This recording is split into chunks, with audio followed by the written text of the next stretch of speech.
Daisy Benson came home a little earlier than usual that evening. She had stopped at the market to buy fresh tomatoes, peppers, and goat meat, Kelvin's favorite.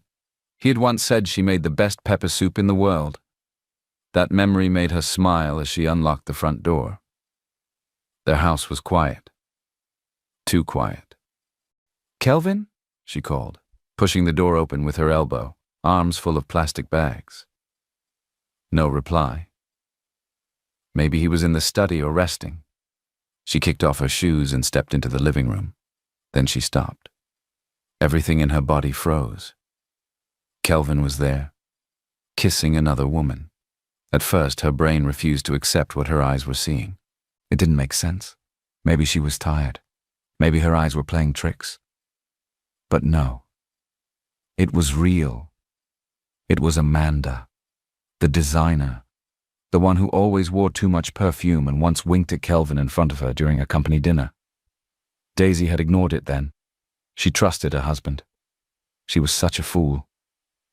Amanda turned and noticed her first. Her lipstick was smudged. "Oh," Amanda said casually, flipping her hair. "So, the madam is home." Daisy's hands dropped the groceries. Tomatoes rolled across the floor like marbles. Her heart was thudding in her ears. "What is this?" she whispered. Amanda stood up slowly. Her short dress clung to her body. She didn't even bother to cover herself or look ashamed. "I'm just giving your husband what you obviously can't," Amanda said. "Or should I say, what your empty womb can't?" Daisy's eyes widened. The words hit her like a slap. "What did you just say to me?" she asked, stepping forward. Amanda smiled. "You heard me. You've been married for 3 years and no child. A man needs children. It's not his fault you're barren." Daisy's hand moved before she could stop herself. The slap landed hard on Amanda's cheek. The room went silent for a split second. Then suddenly, a loud smack. Daisy staggered back. Kelvin had slapped her. "Are you crazy, Daisy?"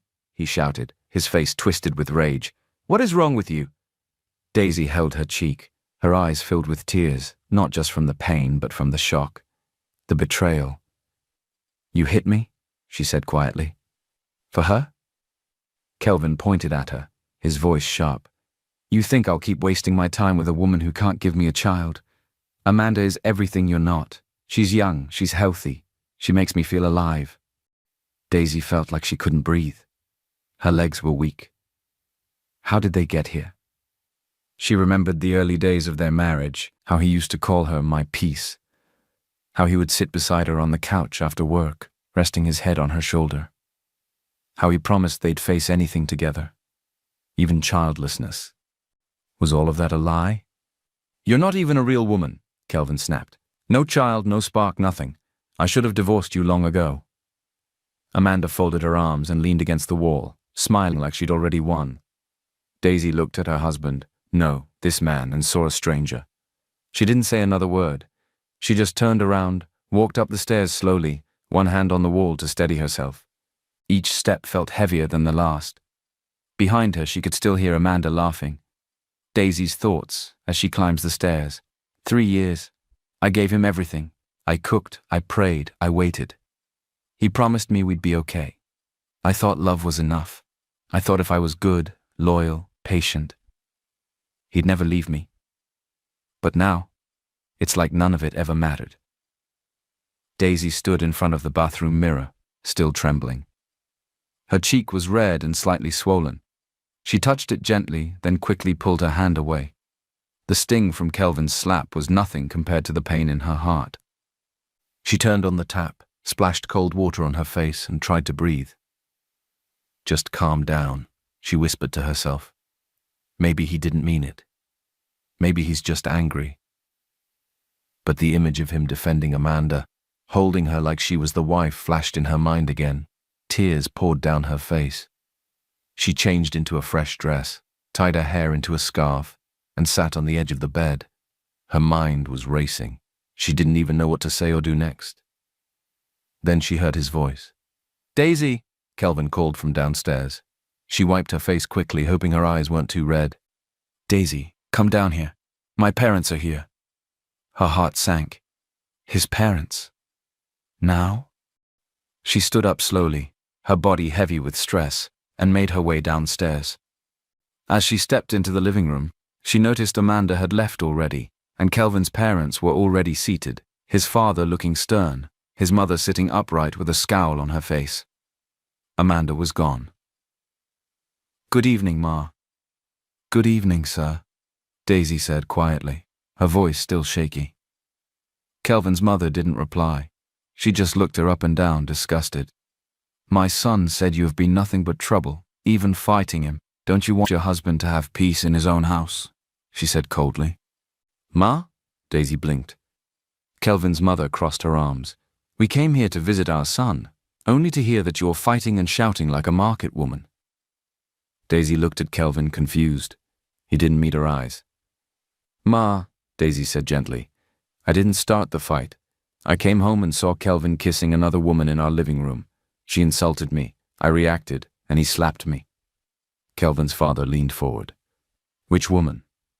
"Her name is Amanda. He claims she's from his office." "N. Kelvin's mother clapped her hands once. "So you've started chasing women out of the house now, when you can't even give my son a child?" "You should be thanking God he hasn't left you yet." Daisy's lips parted. She was shocked. "Ma, is that what you're saying to me? After everything I've done for this family?"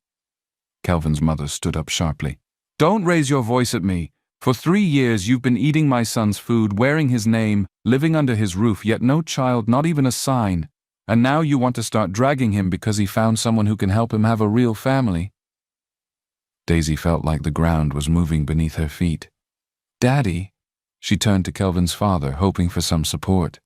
But he just shook his head. "You've overstayed your welcome, Daisy. You're lucky we even accepted you. My son could have married someone better, someone with a womb that works." Tears filled her eyes again. "So that's it? After everything, I'm just a disgrace to you?" Kelvin's mother scoffed. "At least you know your place." She looked at her son. "Kelvin, tell her. Tell her what we agreed." Kelvin finally looked up, his eyes cold. "I think it's time for you to leave, Daisy." Silence. "What?" He stepped closer. "Pack your things. You can stay with your people in Surulere or wherever. This is not working, and I don't want more drama." Daisy stared at him. She couldn't speak. Her throat felt dry. Her chest was rising and falling with short, fast breaths. "You're throwing me out?" Kelvin shrugged. "You said you saw enough. So leave." Daisy looked around the room, at the in-laws who never really accepted her, at the man she had loved, at the house that had become a stranger's home. She straightened her shirt, wiped her face with the back of her hand, and walked toward the stairs.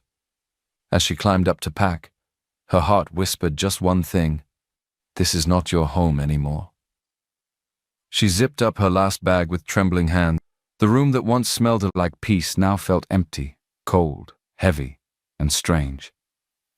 She looked around one last time. The bed they shared, the pictures on the wall, the wedding frame beside the mirror. For a moment she wanted to take it with her, but she stopped. What was the point? The woman in that photo was gone. Taking a deep breath, she picked up her bags and slowly walked down the stairs. Kelvin and his parents were still in the living room, whispering among themselves. No one looked at her. "I'm leaving," Daisy said quietly, her voice barely above a whisper.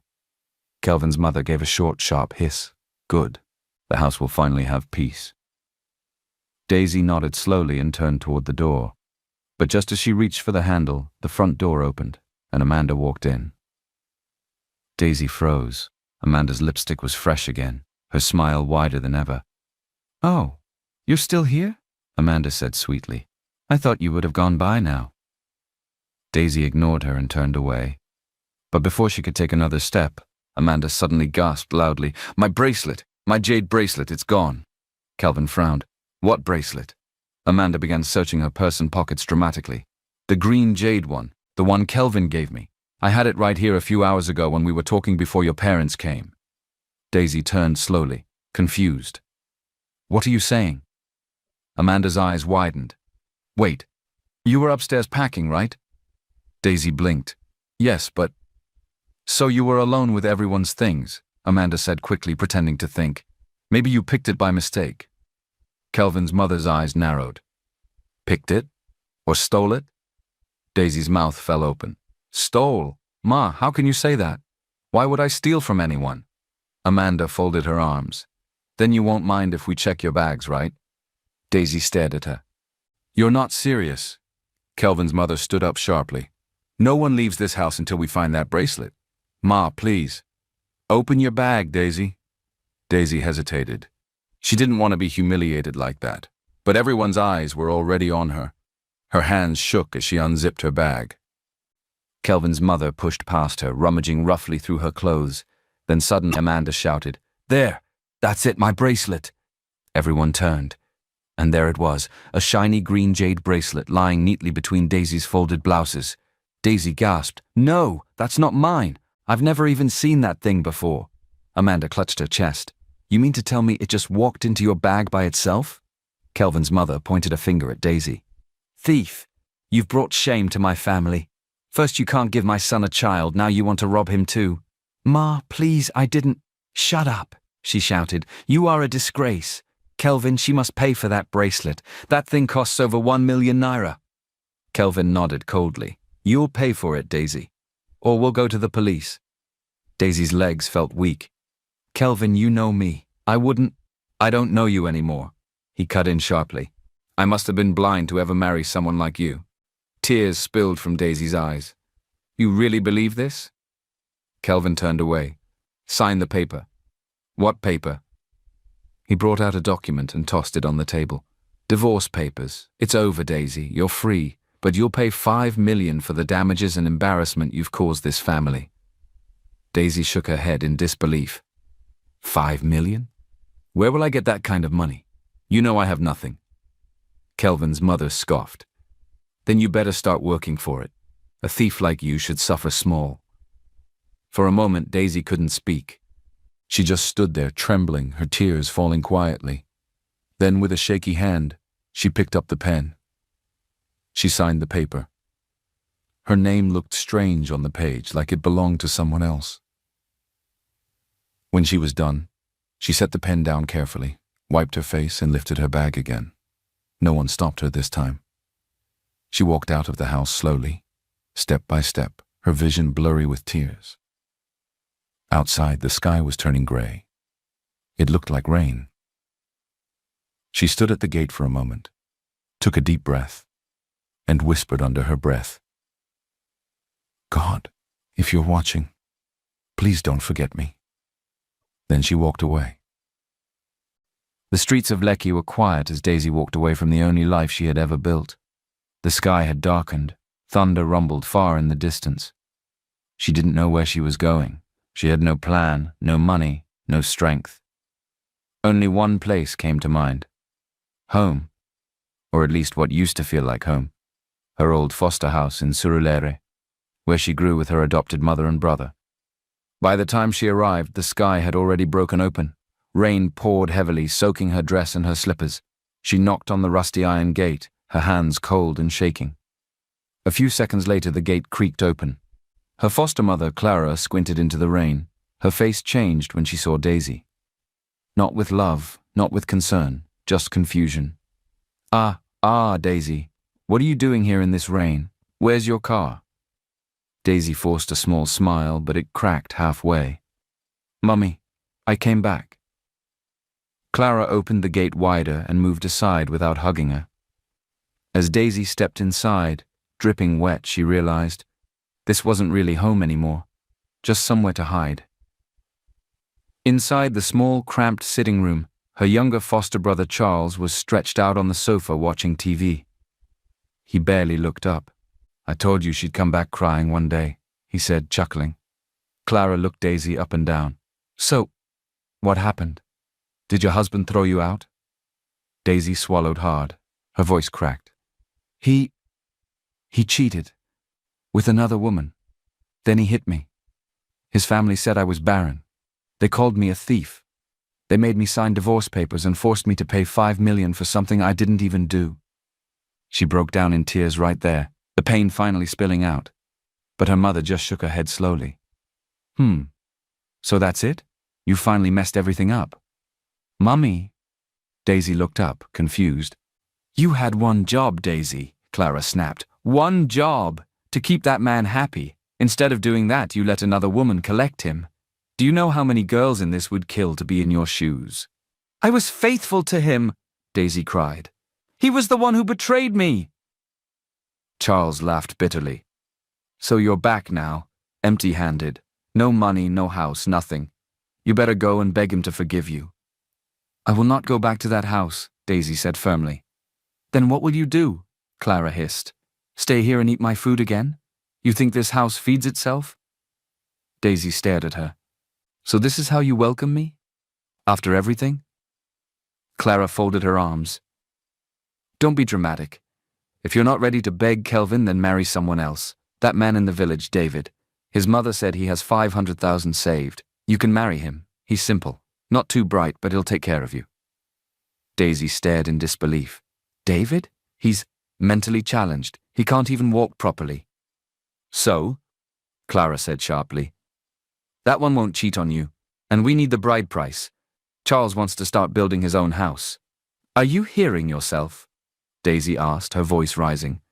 You want to sell me off like a goat? Because your son wants to build a house? Charles stood up. Don't talk like that in my mother's house. Oh, after everything she did for you. You're not even her real daughter. Daisy's eyes filled with fresh tears. I know I'm not her daughter. You don't have to remind me. She picked up her wet bag. You know what? You're right. I don't belong here. I don't belong anywhere. Clara rolled her eyes. Go ahead and leave. Just don't come crawling back when the world finishes you. Daisy looked at both of them, her so-called family, and shook her head slowly. You're strangers to me now. She turned and walked out into the rain again, and this time she truly had nowhere to go. Minutes passed, and the rain didn't stop. Daisy walked down the street with her small bag pressed tightly against her chest. Her hair was soaked, her feet ached, her heart was numb. She didn't even know where she was going. She passed people under umbrellas, drivers honking, buses speeding by with splashes of muddy water. But she was invisible. When she couldn't walk anymore, she found an old bus stop with a broken shelter. She sat on the bench and buried her face in her hands. And there, in the middle of Lagos, under heavy rain, Daisy wept, quiet, painful sobs that came from the deepest part of her. Not for Kelvin, not for the bracelet or the house, but for herself. For the little girl inside her who had always just wanted to belong, to be loved, to matter. People walked past her, some glancing her way, but no one stopped. The cold began to creep into her bones. A kind older woman selling roasted corn nearby came closer. Fine girl, you go sleep here tonight? Daisy looked up, her eyes red. I have nowhere else to go. The woman nodded slowly, then pointed down the road. There's a small private hospital around that corner. They collect blood donation. They fit give you small money. Just say you want donate. It go help small. Daisy nodded weakly. It was the only idea she had. The small hospital was quiet. The lights buzzed softly. A nurse looked up from her desk as Daisy entered. I heard you take blood donations, Daisy asked.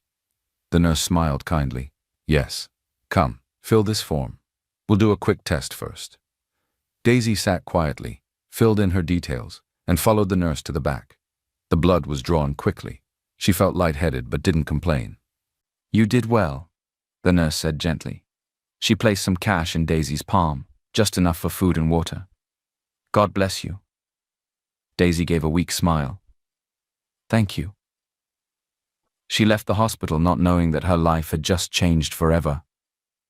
Far away, in a quiet estate surrounded by tall walls and security guards, a phone rang. Inside the mansion of Mr. and Mrs. Williams, the wealthiest couple in Nigeria, a butler answered the call. Hello? The man said. Yes, this is Mr. Adderwale, Mr. Williams's assistant. The voice on the other end was from the hospital. We have news. One of the random donors today. Her DNA matches the profile on your file, almost perfectly. The butler froze. What's her name? Daisy Benson, Mid-20s. Said she's from Surulere. No parents listed. She was adopted about 20 years ago, and, sir, the nurse paused. She has a red mole on her right palm. A perfect circle. The phone almost slipped from his hand. That mole. It had been the only clue from the day their daughter was taken. He took a deep breath. She's the one. Meanwhile, in the U.S., Mr. Williams sat beside his wife's hospital bed in a quiet treatment center. Her eyes were closed, her body thin and fragile. She had suffered severe depression ever since their daughter was kidnapped 20 years ago. Mr. Williams's phone buzzed. He answered tiredly. Yes?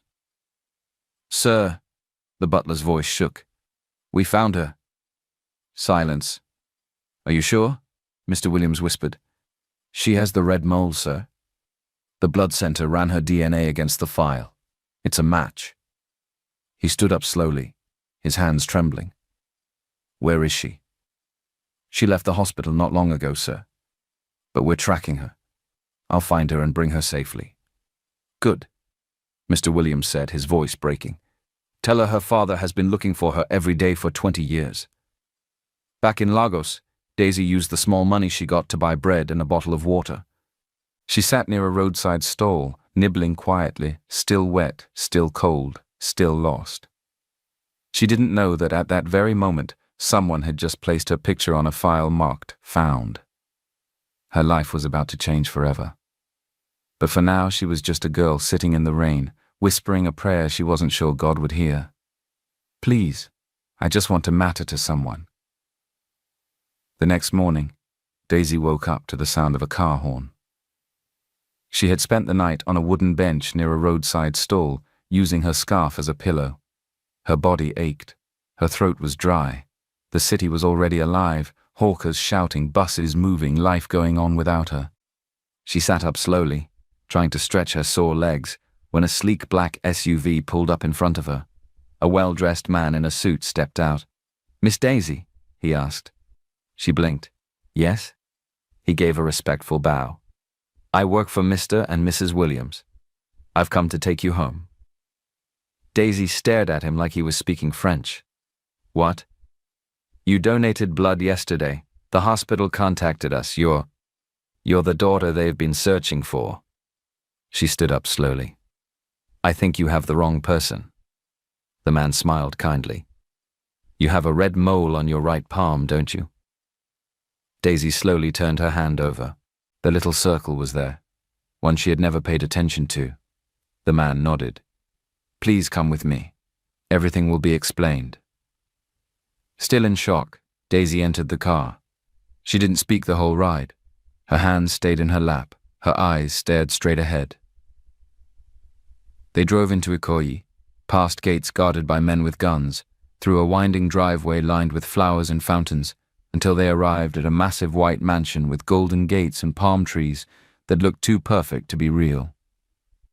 The driver opened the door for her. Welcome home, Miss Williams. Daisy stepped out slowly, staring at the house. The front steps alone were made of polished stone. The doors were tall and carved. Inside, marble floors stretched in every direction. Chandeliers hung from high ceilings. Staff dressed in black and white uniforms greeted her with soft bows. Good morning, Miss Williams. Welcome, Miss Williams. Daisy turned in every direction, overwhelmed. Just yesterday she had begged for food. Today, this? The butler led her into a quiet sitting room. A large screen was set up with a video call waiting. On it appeared the kind, tired face of a man, Mr. Williams. Hello, Daisy, he said gently, his eyes full of emotion. Daisy stood frozen. The man continued. I'm your father. I know this is hard to believe, but you were kidnapped when you were just 4 years old. We've been looking for you ever since. He reached for his wife, who sat beside him on a hospital bed. Her eyes were misty but alive. This is your mother, he said softly. She hasn't smiled in years, until today. Daisy's lips parted, but no words came out. Mr. Williams continued, the hospital confirmed everything. Your DNA, the red mole on your hand, it all matches. You're our daughter, Daisy. Our only child. Tears fell from Daisy's eyes. She sank slowly into the chair. Just a few hours ago, she was a divorced woman with no money, no family, and nowhere to sleep. And now, they were calling her a billionaire's missing daughter? I don't understand, she whispered. I don't know how to accept this. You don't have to understand it all right now, Mr. Williams said gently. You're safe now. You're home. That's all that matters. They offered to send her new clothes, her own driver, even a full staff. But Daisy shook her head. I want to earn it. I want to work for what's mine. Please, let me start small. Mr. Williams smiled. You're still our daughter no matter what. But if that's what you want, then we'll support you. And that was how Daisy, the girl who had once slept at a bus stop with nowhere to go, stepped into her new life as Daisy Williams, the long-lost daughter of Nigeria's wealthiest family. She started the next morning as an intern at Williams Group Fashion, quiet, focused, and determined to prove she was more than just a surname. She didn't wear flashy clothes. She didn't arrive with a bodyguard. She worked late, kept her head down, and listened more than she spoke. Nobody there knew she was the CEO's daughter. And that was exactly how she wanted it for now. Because Daisy wasn't just reclaiming her name. She was rebuilding her life, on her own terms. She stepped out of the staff elevator on the 4th floor of Williams Group Fashion, clutching her notebook tightly against her chest. She wore a simple white blouse and black trousers, the kind worn by entry-level interns. Her ID tag read, Daisy W., nothing more. She kept her head down, moving past the busy hallway filled with models, assistants, and designers rushing about. The scent of perfume and coffee floated in the air. The company was alive with energy. It felt like a dream. Only yesterday she had slept on a wooden bench with rain in her hair. Now she walked through one of the most powerful fashion companies in West Africa. She reached her desk in the design intern corner and quietly took a seat. A few heads turned to glance at her, some curious, some indifferent. Then she heard it. A loud, confident voice, echoing from the hallway behind her. High heels clicked loudly against the tiled floor. Daisy turned slightly, just enough to see who it was. Amanda. She was wearing a fitted pink designer dress, high heels, and large sunglasses even though they were indoors. Her lipstick was red, her attitude even redder. When she saw Daisy sitting quietly at her intern desk, Amanda burst into laughter. Ah, look who it is, she said, loud enough for the whole room to hear. The shameless, barren ex-wife. What are you doing here, Daisy? Sweeping floors, or looking for who to cry to this time? A few junior staff chuckled nervously. One or two whispered behind their hands. Daisy said nothing. She simply looked at Amanda, then turned back to her desk. Amanda smirked. Still mute, I see. You better speak up, because this is Williams Group, not the charity center you're used to. Before Daisy could respond, the office door to the conference room opened. A middle-aged manager stepped out with several staff following him. Amanda quickly stepped forward and smiled brightly. Good morning, sir. I'm Amanda, the new designer. Mr. Lonra from HR said I should join the elite team today. The manager nodded, clearly impressed by her confidence. Yes, we've been expecting you. Another assistant whispered to the person beside her. That must be her, the lost daughter. She looks like money. Another voice. She carries herself like royalty. Look at her shoes. The rumors had already spread. Everyone knew the missing daughter of the Williams family had returned, and she was now part of the company. Amanda didn't correct them. Instead, she smiled wider, flipping her hair. My parents said I should start small, she said, voice sweet.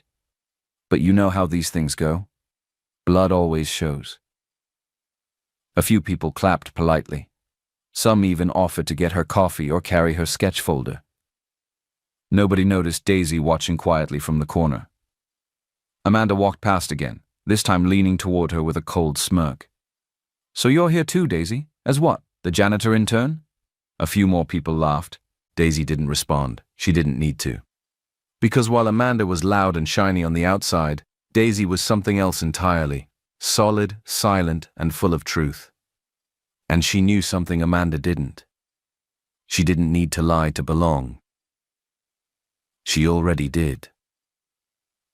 Every day at Williams Group Fashion was a test of patience. Amanda never missed an opportunity to mock her. And the other interns? They laughed along, not because they liked Amanda, but because they thought she was the CEO's daughter. Daisy never corrected them. She didn't see the point. Amanda's words were constant. Little jabs about her being barren, jobless, or divorced and dumped. Sometimes she made snide comments in front of the supervisors, just to humiliate her. But Daisy never snapped. One afternoon, while Amanda was bragging about a designer handbag someone gifted her, she leaned across the table and whispered loud enough for the room to hear. "By the way, Daisy, I'm enjoying the pillows in your old bedroom. Hope you don't mind." Daisy looked up slowly, calm and steady. "You can have him," she said quietly. "I've moved on." Amanda blinked, caught off guard by the peace in Daisy's tone. The room went quiet for a moment, but Daisy didn't wait for a reaction. She returned to her sketches. Late into the evenings, after everyone had gone home, Daisy remained at her desk. She poured her heart into her work, sketching, redrawing, studying fabric samples, learning cuts and techniques. Her notebook was always full, her pencils worn out. She even cleaned the workspace herself. Her efforts did not go unnoticed by the wrong person first. One morning, Daisy arrived early to find her sketch folder missing. She searched every drawer, shelf, and corner of her desk. Then, during the morning team presentation, Amanda walked in confidently, carrying a folder, and presented Daisy's designs as her own. The supervisors clapped, impressed. "This is brilliant work, Amanda," one said. "Classic lines with a fresh edge," another added. Daisy stood up quietly. "Excuse me, those are my sketches." Amanda turned with a smirk. "Oh, really? Are you saying I stole them? Because that's a bold accusation, especially when everyone knows who I am." The room went still. One of the scene managers looked uncomfortable. "Daisy, let's not create drama. If Amanda says these are hers, but I drew them," Daisy said calmly. "Check the date on the originals. Check my file. I've been working on that pattern for 2 weeks. The manager's smile tightened. "There is no way Amanda stole your work, so I suggest we move forward." Amanda grinned and walked back to her seat, flicking her hair. Daisy sat down slowly, heart sinking. But she didn't argue further. She already knew the truth. The rest of the office didn't care about facts. They only cared about favor. And they still believed Amanda was the long-lost daughter of the CEO. But not everyone was fooled. That same afternoon, the building grew louder with whispers and fluttering heartbeats. Daniel Obasi had entered the floor. He was tall, sharp-suited, and effortlessly confident. The heir to Obasi Holdings, one of the top partners of the Williams Group.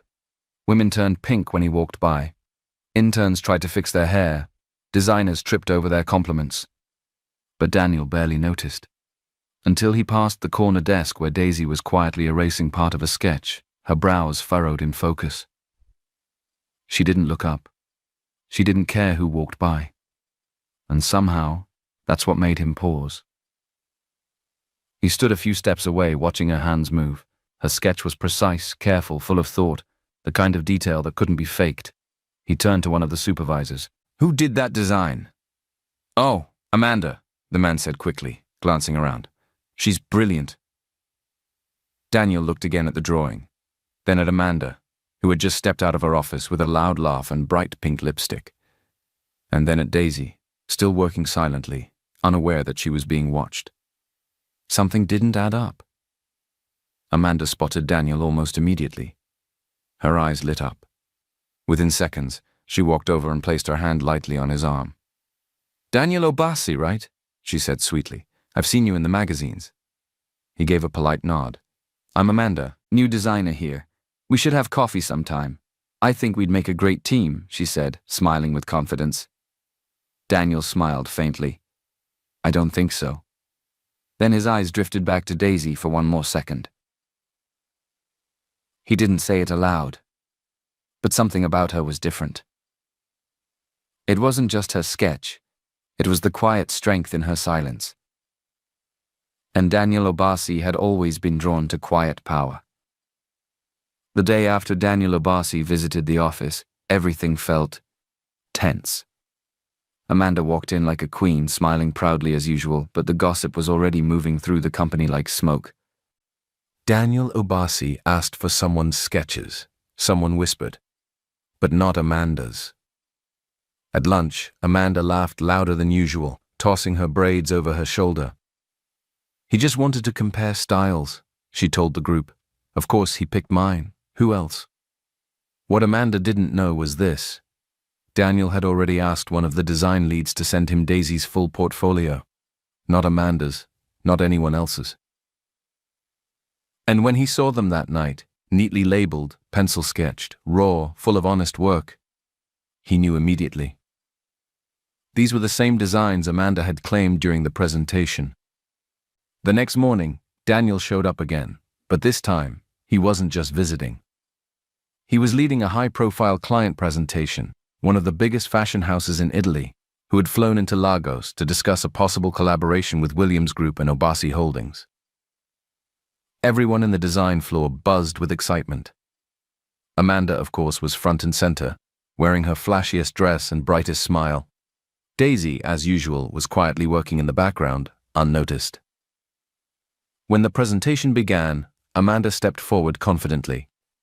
"These are the designs we believe will fit your next collection," she said, pointing at the slides, inspired by modern African patterns, clean silhouettes, and soft edges. The clients nodded. The room was silent. Then Daniel leaned forward and asked calmly, "And who drew these sketches?" Amanda smiled. "I did." Daniel didn't blink. "You're sure?" "Yes, of course." She laughed lightly. "I stayed up all night finalizing them." Daniel looked at her for a moment, then turned to the screen. "Because I spent the last night reviewing the original sketches from our intern, Daisy Williams." The room froze. Daniel continued, "These are hers. I verified them. They're signed, dated, and submitted weeks ago. And they weren't in your file, Amanda." Amanda's face fell. The managers shifted uncomfortably. One even rubbed his forehead. "I don't tolerate theft," Daniel said, his tone calm but clear. "And I definitely don't tolerate lies, especially in front of international clients." The Italian guests looked surprised, but nodded with approval. The head manager stood quickly. "Our apologies, Mr. Obasi, and to you, Daisy. This shouldn't have happened." All eyes turned to Daisy at the back of the room. She looked shocked, frozen, unsure if it was really happening. Daniel turned back to the clients. "We'd like to continue the project with Daisy Williams as part of the lead team." There were no arguments. The meeting ended with applause for Daisy. Amanda slipped out silently, her jaw tight, her face pale with anger. Later that afternoon, Daisy waited outside the building. She wasn't sure why, maybe just to breathe or to take it all in. Then she saw Daniel coming down the stairs toward his car. She stepped forward. "Excuse me, sir. Mr. Obasi." He paused. "Daisy, right?" She nodded quickly. I wanted to say thank you for standing up for me. You didn't have to, but you did." Daniel gave a soft smile. "Talent should be seen, not stolen." She smiled shyly. "Still, I won't forget it."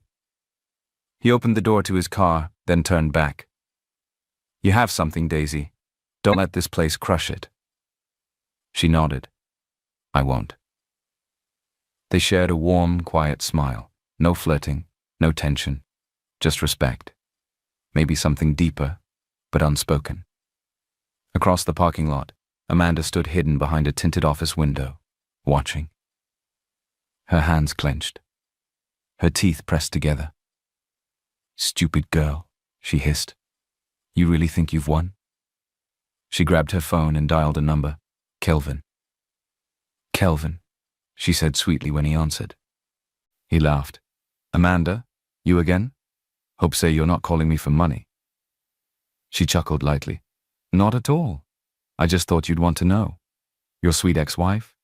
Daisy? She's already moved on. She's here seducing a billionaire." Kelvin laughed so hard he almost choked. "Daisy? That one? Which billionaire will look at a barren, used-up woman like her? Amanda's eyes darkened. She's playing a long game. I think she is trying to get noticed. Kelvin scoffed. Let her try. She'll still end up where she belongs, on the street. Amanda hung up and smiled coldly to herself. If she thinks she's going to shine, I'll make sure she drowns in her own light. And just like that, a week passed, but the buzz from the presentation hadn't died down. Even the managers who once ignored Daisy now nodded respectfully whenever they passed her desk. Then came the announcement. Effective immediately, Daisy Williams is promoted to design lead for the Lagos-inspired collection. The office clapped politely.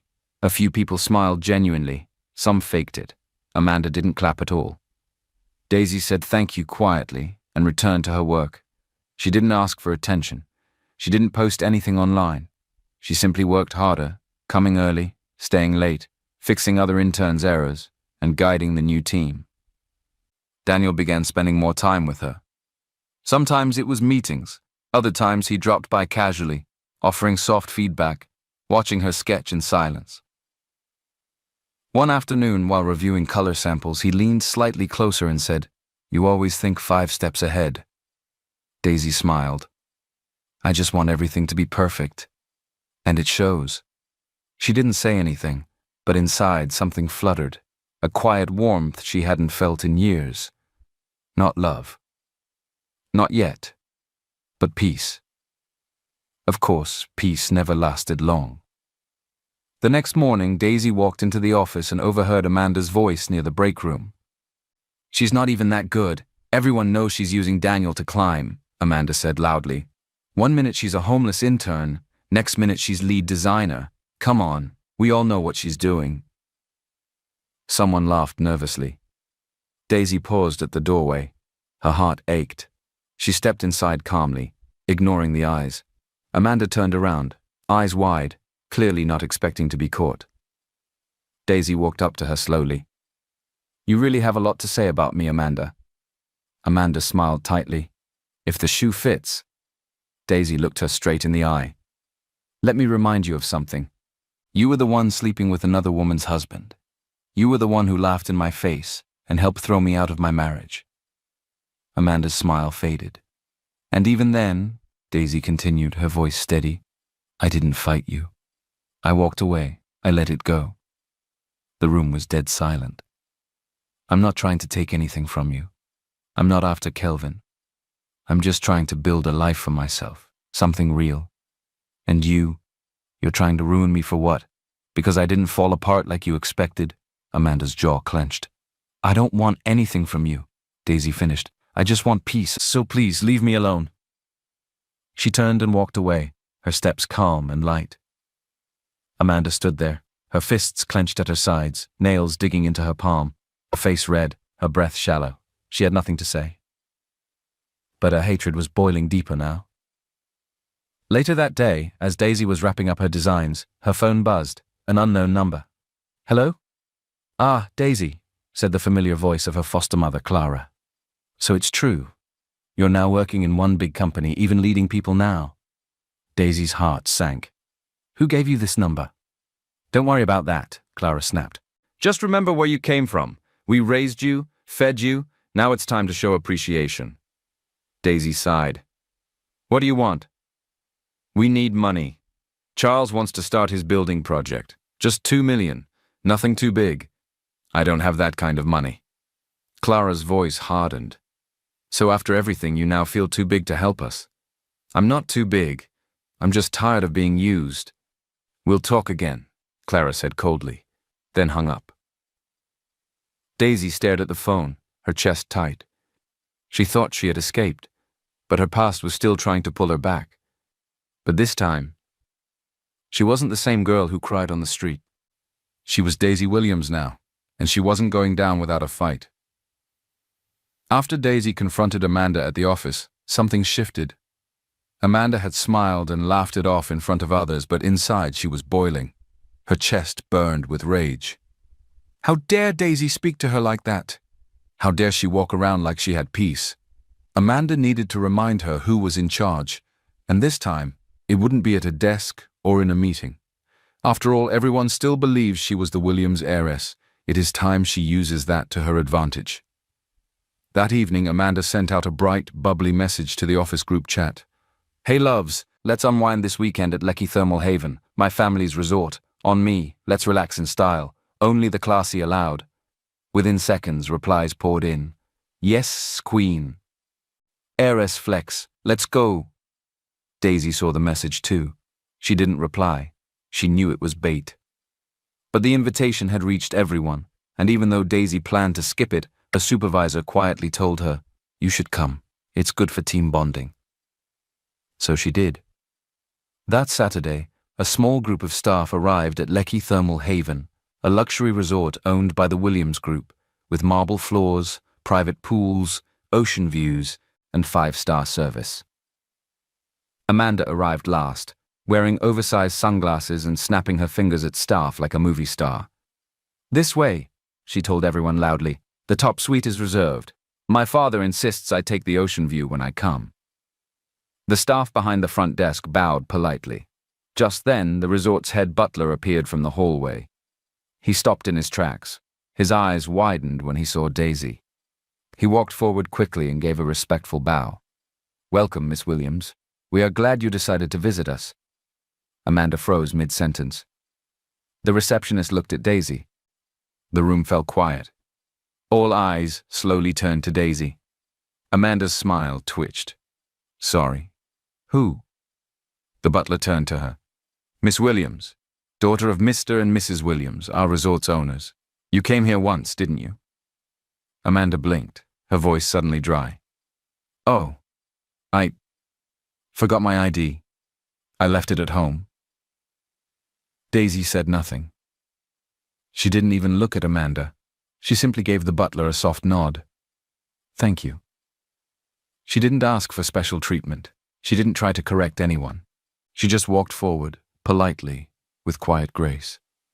Amanda stood still, her face pale, her mind spinning. She knew now. Something was wrong. Something she hadn't expected. The next day at the office, Amanda arrived early and angry. By the time Daisy walked in, the whispers had already started. She paid those people to say that. Someone said she's faking it. The real heiress wouldn't wear thrift shoes. Look at her, so humble, too humble. That Amanda girl makes more sense. Amanda had done her work.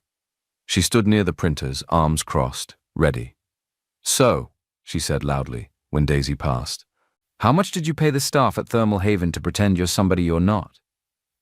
Daisy paused. "Don't play games," Amanda continued. "You're a Benson, a street girl, a mistake, not a Williams, and everyone here knows it now." Daisy opened her mouth to speak but didn't get the chance. A firm voice came from the hallway behind them. "Enough." Everyone turned. Daniel Obasi. He stepped into the room slowly, his expression unreadable. "I heard everything," he said calmly. "And for the record, what someone wears or where they come from does not define their worth." Amanda blinked.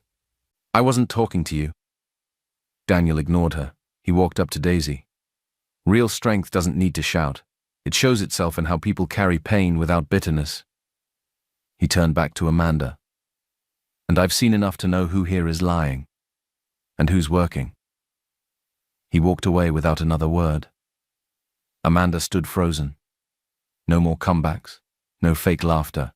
Her throat was dry. And Daisy? She simply turned and walked back to her desk. She didn't need to explain anything. The truth was already starting to speak for her. By Monday morning, the office was buzzing again. The gossip about Daisy hadn't died.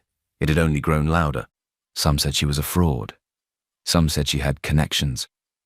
And some whispered that Daniel's open defense meant there was something between them. But none of them knew the truth.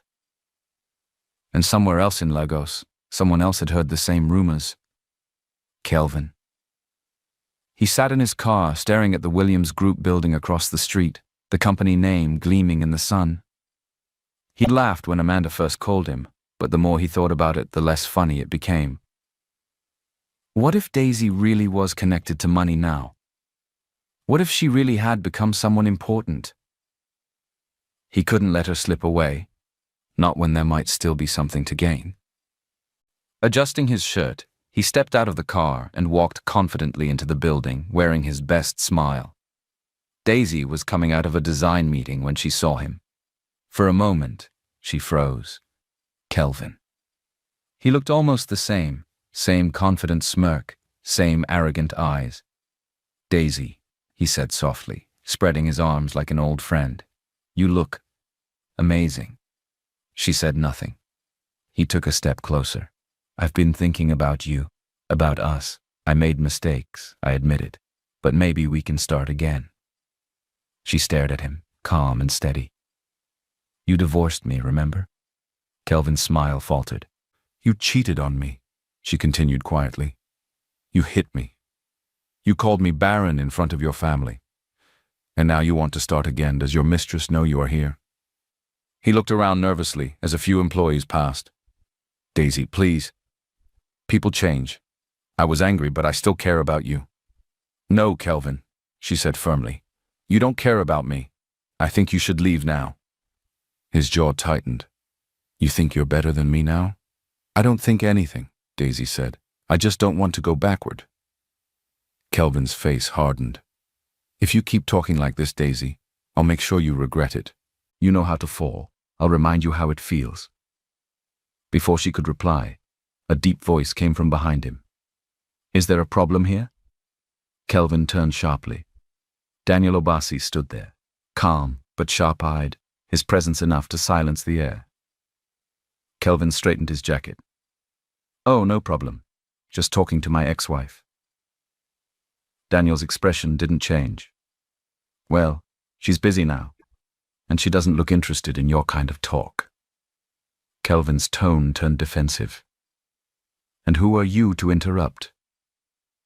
Daniel took one step forward, his voice low. The man who's telling you to leave before I make a call that'll end your little business deals in this city.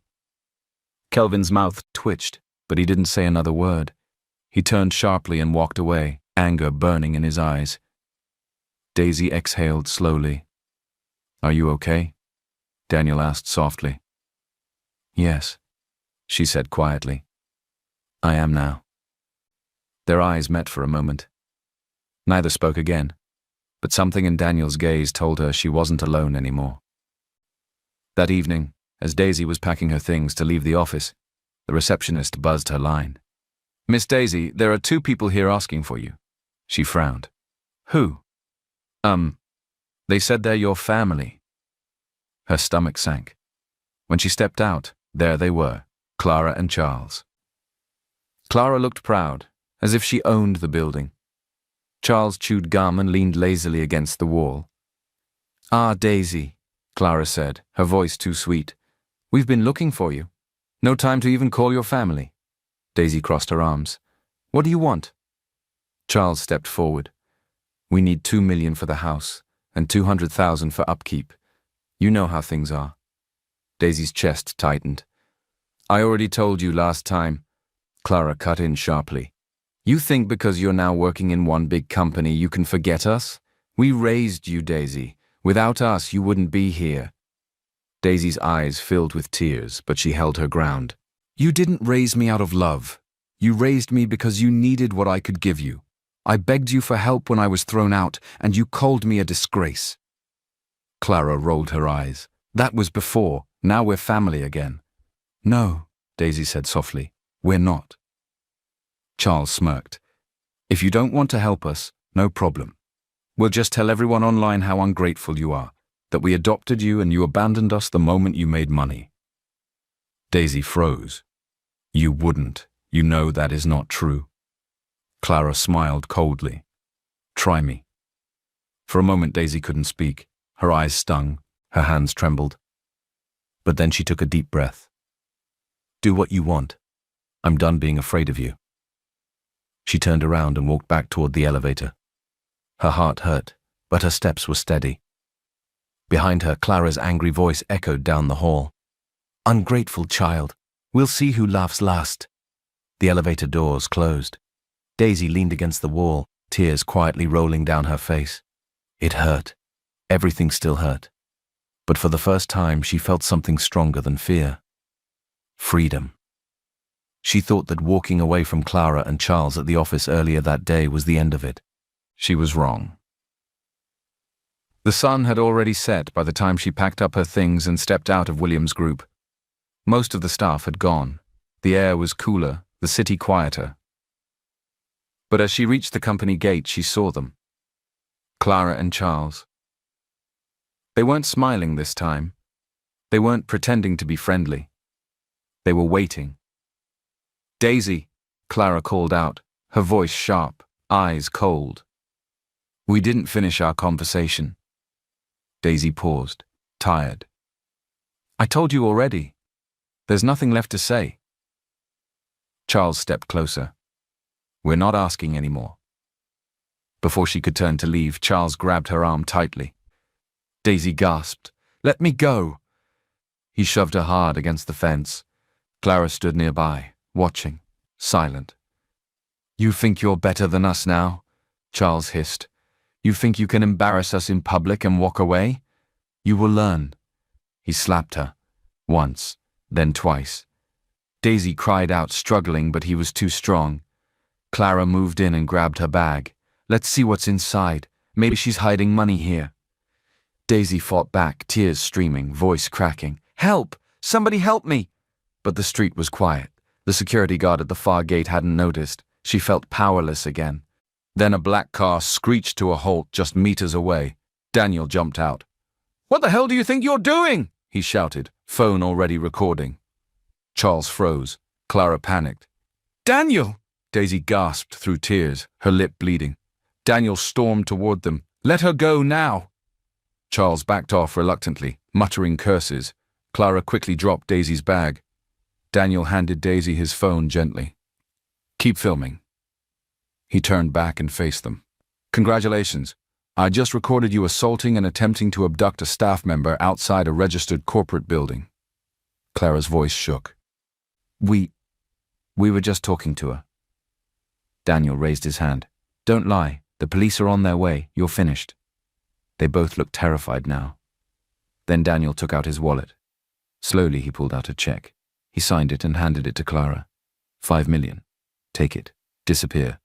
If you or your son ever come near Daisy again, I will make sure both of you never see daylight in Lagos again." Clara's eyes widened. Charles snatched the check and shoved it into his pocket. "Let's go," he muttered. They ran.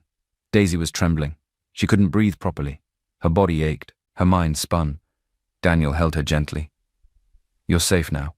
You're with me." He helped her into the car, and they drove through the silent night.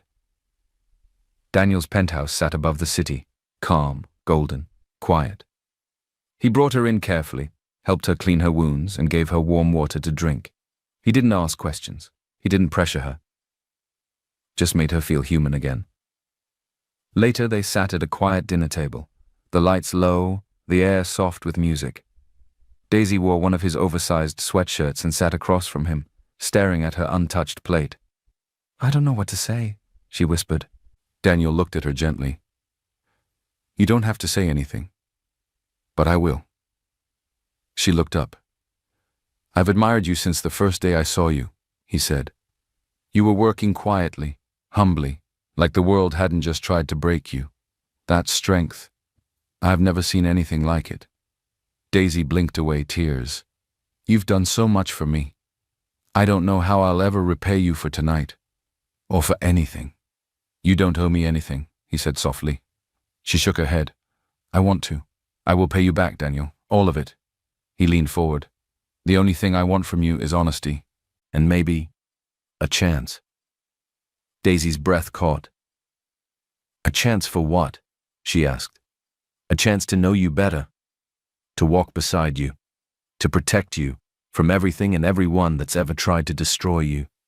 Her voice trembled. "I'm scared. I've been used, lied to, hurt." "I know," he said, "but I'm not them. I'll never hurt you. I'll never betray you." Silence filled the room. Then Daisy whispered, "I believe you." And for the first time in a long time, she smiled, soft, tired, but real. Daniel reached across the table and gently held her hand. They didn't need big words, the quiet was enough. The next morning, sunlight spilled gently through the windows of Daniel's penthouse. Daisy sat by the balcony in one of his soft sweaters, sipping warm tea. For the first time in a long time, she felt still. Not because her life was perfect, far from it, but because, finally, she was no longer surviving alone. Her peace was interrupted by a call. It was Mr. Attawell, the Williams' trusted butler. "Miss Daisy," he said, voice warm, almost trembling, "your parents have returned from the US, they're home, and they're ready to see you." Her breath caught. She wasn't ready, but she had waited her whole life for this. At the Williams mansion, the grand gates opened before her. This time, she didn't enter as an intern. She walked in as herself. Inside the sitting room, Mr. and Mrs. Williams stood waiting. Her mother was thinner than Daisy remembered from the video call, but her eyes were warm, wide, and already wet with tears. The moment Daisy stepped in, her mother ran to her and held her like a child she never thought she'd see again. "My baby, my daughter, I found you," she cried into her shoulder. Daisy melted into her arms. Her own tears soaked her mother's blouse. Mr. Williams joined them, placing his hand gently on her back. His voice cracked. "We searched everywhere. 20 years of empty birthdays. And now, here you are." Later that day, they visited a private medical center. DNA confirmed everything. Daisy was their biological daughter. No doubt, no question. The red mole on her hand, the facial structure, the match in records. They had found their child. 3 days later, the world found out too. The Williams family held a national press conference. Daisy, dressed in a modest sky blue gown, stood beside her parents. Flashing cameras lit up the room. Mr. Williams took the mic. "Today, we are proud to tell the world that our long-lost daughter, Daisy Williams, has returned home. 20 years ago, she was stolen from us, but God, in His mercy, has restored her." The reporters gasped. Questions flew. Pictures were taken. But nothing could prepare Amanda or the others for what came next. Amanda's lies crumbled overnight. Footage from the Lekki thermal haven, staff testimonies, and falsified resumes surfaced. Everything unraveled. She was fired publicly from Williams Group, her ID revoked, her name blacklisted in fashion circles. Those who once laughed with her now avoided her like a curse. Even the managers who once humiliated Daisy couldn't look her in the eye. Some resigned quietly. Others sent stiff apologies through email, never expecting replies. Meanwhile, across town, Kelvin's family sat in stunned silence, watching the press conference on their flat-screen TV. Kelvin's mother gasped. She's the real heiress? I cannot believe we threw out diamond for mere stone." Kelvin stormed out of the room, phone in hand, only to find that clients were pulling out of contracts, investors disappearing, and bankruptcy notices arriving. His company began crumbling faster than anyone expected. And Amanda, her friends in high places, never picked her calls again. A few days later, Daniel invited Daisy to a quiet dinner at an exclusive rooftop restaurant. The city lights shimmered below, but nothing outshined her that night. She wore a simple black dress. No diamonds, no luxury, just grace. Over grilled seafood and soft jazz, they talked, laughed, held hands. When dessert came, Daniel looked at her and said, "I always knew you were special. I want you to be you with me." She smiled. "I still feel like I'm dreaming." "Then let me make it real." He leaned forward slowly, and under the stars they shared their first kiss, slow, warm, full of emotion. Daisy didn't pull away. She had finally stopped running from love. 2 weeks later, during the company's annual dinner, Daniel stood up in front of the entire hall. He cleared his throat. "Before we end the night, I'd like to say something special." The lights dimmed slightly. A spotlight followed him as he walked to the center of the room. He turned toward the table where Daisy sat beside her parents. Then, in front of the staff, guests, reporters, and partners, he knelt down. "Daisy Williams, you've been through storms that would have broken anyone else, but you survived, you grew, you shined, and in all my life I've never met anyone stronger. or more beautiful? He pulled out a ring. Will you marry me? The room held its breath. Daisy stood up slowly, one hand over her mouth. Her mother wept softly beside her. Her father stood with pride. She looked down at Daniel, eyes glistening, and whispered, "Yes." The hall erupted in cheers. Applause thundered. Cameras flashed, and by morning headlines across the country read, "The billionaire heiress who found true love." The news of Daisy's engagement spread like wildfire. Photos from the company dinner, Daniel kneeling, Daisy in tears, the glittering diamond ring, dominated every social media platform and front-page headline. Heiress engaged to Obasi heir. Fairy tale love story, from homeless to happily ever after. Daniel and Daisy, the billionaire power couple, everyone is rooting for. The world was celebrating, but not everyone was smiling. In a small apartment in Ikeja, Amanda threw a glass at the wall. "She took everything," she screamed, pacing the room like a wild animal. Her life was falling apart. Her job was gone. Her name meant nothing now. And worse, Daisy was loved, respected, admired. She picked up her phone and dialed a number. Kelvin. His voice was dry. "I was wondering when you'd call. You saw the news?" "Everywhere," he muttered. "My own name is finished, and she's trending like a princess." Amanda clenched her fist. "We can't let this go." Kelvin was silent for a moment. Then coldly he replied, "Let's teach Daisy a lesson she'll never forget." The wedding was held at the Grand Royal Lagos, a stunning beachside venue reserved for Nigeria's most elite celebrations. Guests began arriving in limousines, red carpet, media everywhere. The theme, golden elegance. White and gold roses lined the aisle. String lights danced in the wind. Everything looked like a dream. Daisy stood in the bridal suite, dressed in a breathtaking gown, soft ivory silk with delicate embroidery. Her hair was pinned up with tiny pearls. Her eyes were shining with quiet joy. Mrs. Williams helped fasten her veil, whispering, "You look exactly like you did in my dreams, when I prayed every night you'd come home." Daisy blinked back tears. "I'm already home, Mum." Downstairs, Daniel stood by the altar in a tailored black suit, smiling as guests filled the seats. The Obasi and Williams families sat in the front row.